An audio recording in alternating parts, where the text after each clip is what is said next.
This is Courtney, and today I'm going to be going over the art therapy that I did on winter solstice with you. So this is going to be the ASMR explanation and analysis, and it will be educational, but I will also post a non-ASMR, just strictly how-to and explanation video soon after this. I really hope you enjoy this, and have a Happy New Year. Thanks. Okay, so this is the art therapy I did with you on solstice, and now I'm going to explain what everything means. So, the reason we draw it in a circle is so that it is the same as the Native American medicine wheel.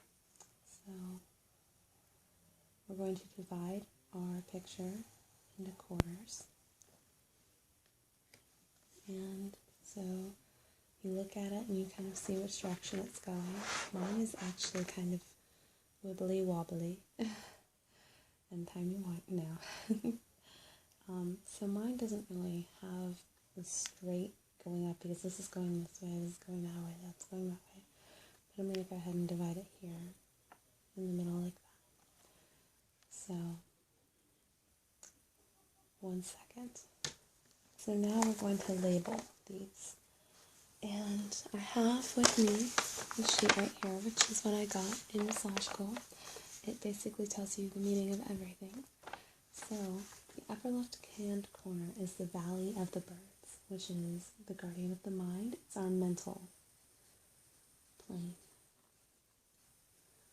Okay, so Valley of the Birds, I'll just draw a seagull. And next is the left lower, and that is the Valley of the Flower. And that was the emotions and the heart. Emotional plane. And next is going to be the upper right hand corner, which is the Valley of the Mountain. Let's just draw 3 mountains. And that is going to be the spiritual. Because mountains are where all the spiritual leaders go, and then you have to climb the mountain and find them. And then it's going to be the Valley of the Tree, which is physical. Alright, so now we know the quadrants of our art, and now we can look at it, and hopefully we've already looked at and sat with our art and just kind of let it speak to us. So let's go ahead and look. Let's see, part of my tree is in the upper left quadrant, and my flowers are, I guess you'd have to say they're there, and also part of my mountain. So that's what's in that quadrant. My emotional quadrant has the tree and part of the path, part of both paths, and also fire, which isn't one of the traditional things. It also has a bit of water in both of these quadrants. And we haven't started telling you what all these mean yet. So I have a ton of butterflies up here in the spiritual quadrant, as well as the mountain, the moon, my snake, my owl, and a portrait of myself. Unless that is in the lower quadrant, it's kind of hard to tell.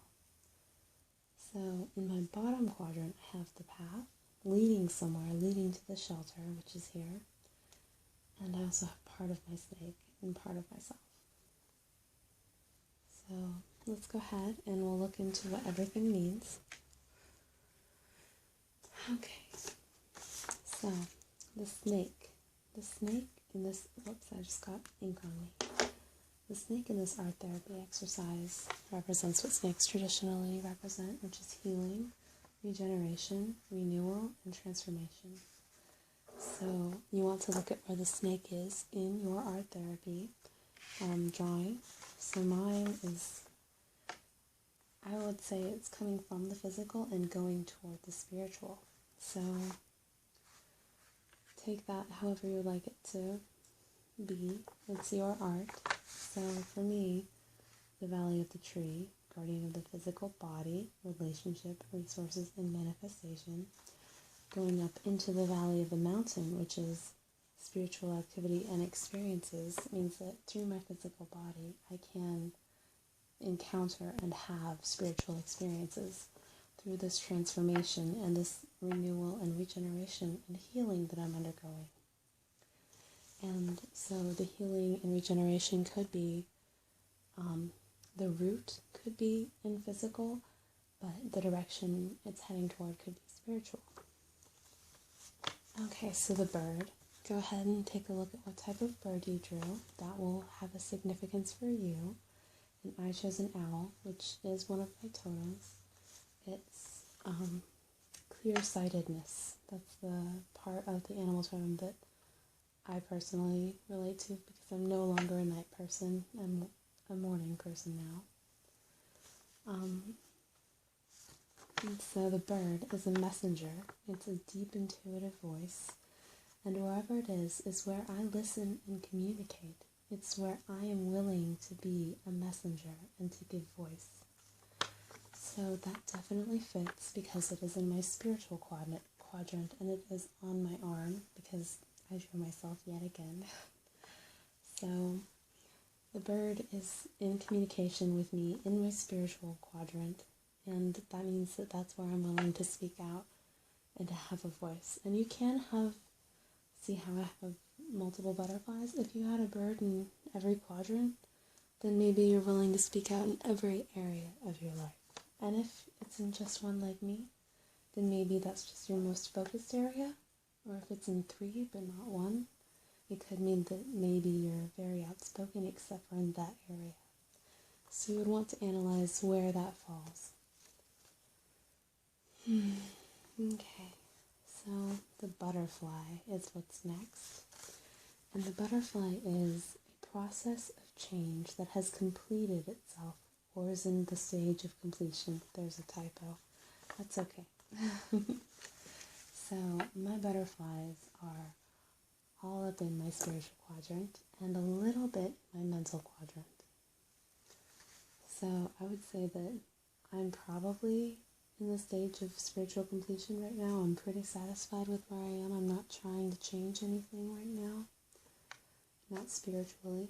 So that's good.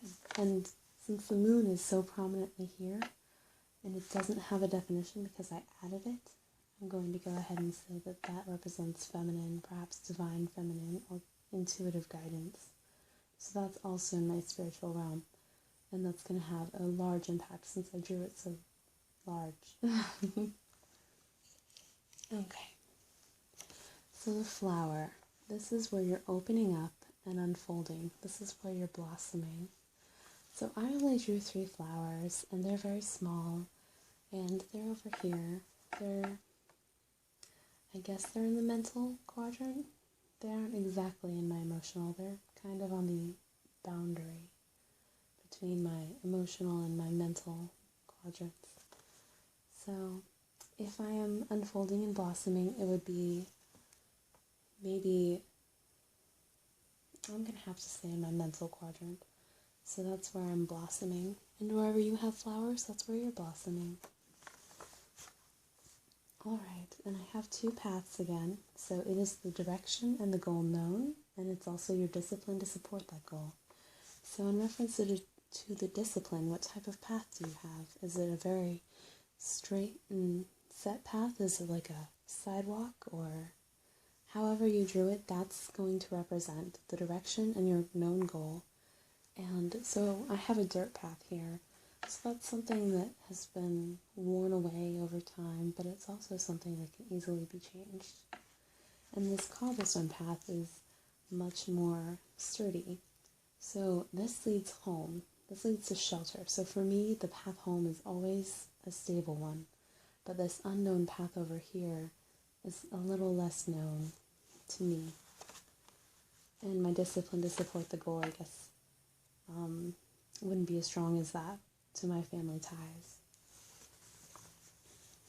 Okay. So just take a look at where your path is and where it's going and figure out what that means for you. Okay. So what the shelter is, and also just looking at the type of shelter you have. I have a hobbit hole right now, but the first one I did looks kind of similar, except it was just a cave. And I've done a normal house, I've also done a gypsy caravan at one point. So analyzing the types of things that you choose, the type of snake, the type of bird, the type of mountain, the type of butterfly even, type of flower and tree and path.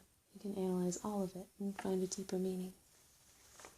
Okay, so the shelter is a strong identity within your nature right now. It is also the health and strength of your ego and how you see yourself.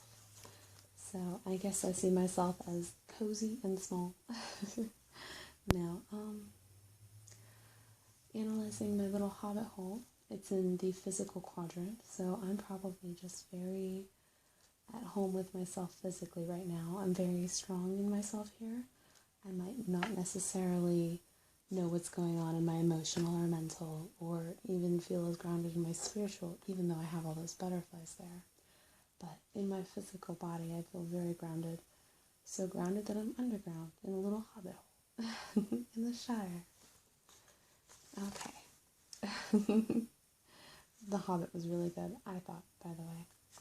Just saying. So the tree. Okay, and my tree spans from emotional to mental, and I think my tree always is on that side for some reason. It's natural growth that is occurring, the natural state of my psyche, the ability to trust the unknown. The trunk is the growth from the present, and the branches are the growth that I am reaching for. So I am using alchemy in a way, and I'm gaining nutrients from my emotional quadrant, from my emotional life, and I am turning it into something so I can reach outward and expand mentally. So I am transforming myself through my emotions so that I can have a larger reach mentally. So wherever your tree is your tree in just one quadrant, or does it span across 2 or even 3 if the branches go all the way? And you can make it as abstract as you like. It doesn't have to look like a scene like mine. I think I explained that earlier, but just in case. You can have the tree and then the butterfly on top of it and the snake encircling the entire thing and stars. It can be however you like. But just let it be yours, however you do it. This is just my style, so this is how I do this. And look at where your tree is, what type of tree it is. Mine's a willow, so my branches are going up, but they're also reaching back down to the emotional. So it's almost like, if you're familiar with the body energy diagram, the energy goes up through the center of the body, out through the crown chakra, and back down to the feet, and it's just a cycle. So I feel like that's what this energy, my growth, is all internal, and it's just recycling over and over. It's too real. Okay, so the mountain is the final symbol, and it is spiritual seeking. It is the connection with our spiritual life, connection to our own internal resources. So my mountain is partially hidden, but it is definitely from my physical and emotional. It is in all of my quadrants. So I would say that spirituality is highly important to me, and it is pointing up in the direction of my spiritual quadrant. So it's grounded in my mental, emotional, and physical. So all 3 of these areas tend to go toward the spiritual area for me, because that is probably the most prominent area in my life, of these 4 anyway. So, and since I did the fire, I'm going to say the fire is going to represent passion, but also I have the dirt around it, so it's also something that comes and goes, something that's been there, something that I can restart anytime I like, it seems, to bring warmth, but it's in my emotions, and it's still going, or maybe it is a magic flame that doesn't catch trees on fire, and it's an eternal flame that can never really be put out. But there is some passion perhaps in my emotional plane right now, and that's what that represents. So maybe I'm passionately excited about art therapy. So now that you have the analysis, hopefully this will be helpful. So you want to remember the valley. Is it the valley for the top corner? Yeah, it is. Okay. I just wanted to check. It seems like it'd be the mountain and then the valley, but the valley of the birds is the mental plane in the left corner, and the birds are a mental messenger. So bird, mental, and then the bottom is the valley of the flower, which is emotional, and that's where you're blossoming. Well, the quadrants and the symbol that they are represented by have very similar meanings.